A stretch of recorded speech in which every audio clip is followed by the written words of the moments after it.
tuli mu bulumi owa mwannyinaffe wano wetukkirira wetugenda omuteeka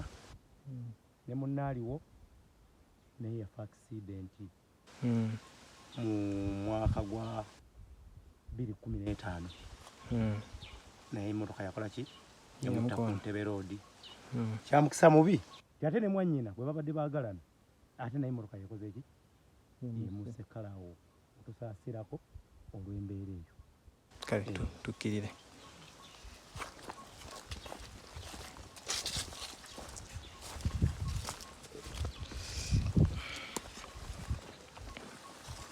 mututte wala tumututte wala olw'ensonga ekibanja ekiri eri si kibanja byaffe biri poloti z'abantu kati ono tuli mu kibuga kati ettaka eryaffe litandikira awo nga wombuuliza nga tumututte wala ebikka paka kiseyi kati waliwo ebadde byogambibwa mbu mumuzise Bukojja si kituufu abantu boogera nnyo ebintu bya samwasamwa ono afudde mwannyinaze nze ndi mukulu we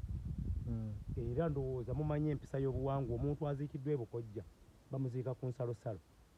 Grace mwannyinaze bataata ba Luganda kwe kumuteeka nawaka naye bannaye abantu ddala bannamawulire ndowooza mukola nnyo amawulire ago kuba twabirabyeko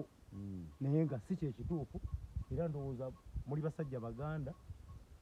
ekibanja omwana amuziika Masaka Nseeno Grace yazaalibwa wakuno n'asomera wano ewaka n'avaawo yasomera kyabakadde n'avaawo n'agenda e Mukono era Grace tasalangako kuba okudda Masaka Grace emyaka gyonna okuva lwe baazaalibwa babadde wano era wabadde emyaka gyonna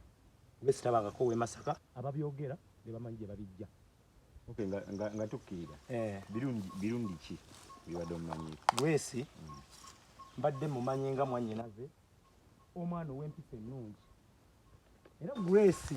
abadde atwalanga abantu be nga Grace serebu naye nga tayisa mu bantu be maaso era nga nze bwanjira baba wange omulungi ne tubaawo naye era Grace tusaba kimu Mukama mwekimula eky'emirembe abadde mwana wa mpisa era nkikakasa ne banne babadde nabo bamwenyumirizaamu olw'embeera ze naye tabadde na buzibu abadde omwana omukkakkamu abadde omwana omulungi era tumusaaliddwa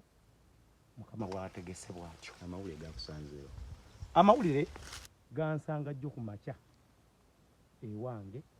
mba ndi awo nga mama wange ankubira essimu nti wategedde nti mwannyoko emmotoka emusse ate ebyembi ekyennaku yamuttidde ku luguudo okumpi wendi kubanze ndi wali gayaaza ate abwemuttira wali ku lw'essemoto ematugga ekyasinze okunnyiga mu byonna okuba nti mwannyinaze afa bw'atyo twale ku ntana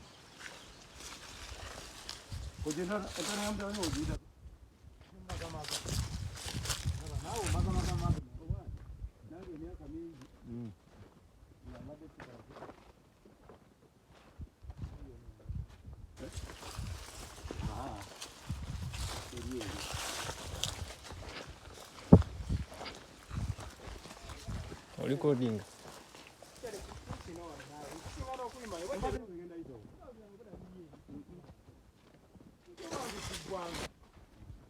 mwagisimye dda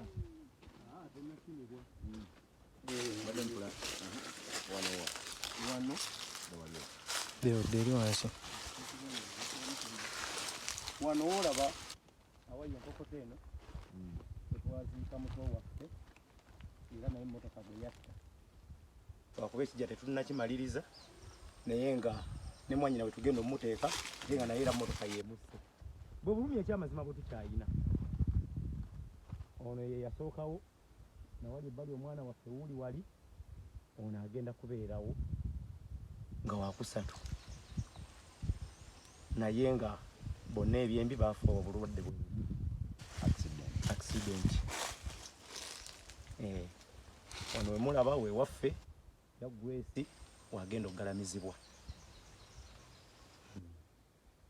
naye bambi tusaba bannamawulire mutereeze embeera ebyo ebigambo bimugenda mwogera biki simanyi omuntu taata era biva mu bannamawulire tubiwulira mu bannamawulire kyemusanga kyemutwala naye ng'ate oluusi tebiba bituufu naye kati tubalagidde ddala ekiki ekituufu wano wewaffe oba wabi oba watya naye nga wewaki wewaffe tubalagira ddala ekituufu era ebyo bagamba ate Grace w'e Masaka, Grace tabangako w'e Masaka nedda. Accident eno yakwewunyisizza oba teyakwewunyisizza? Yaneewunyisizza olw'okuba nti oluguudo lwe baafiiriddeko ekyamazima ndumanyi, naye ng'era tusaba gavumenti etuyambe ku luguudo olwo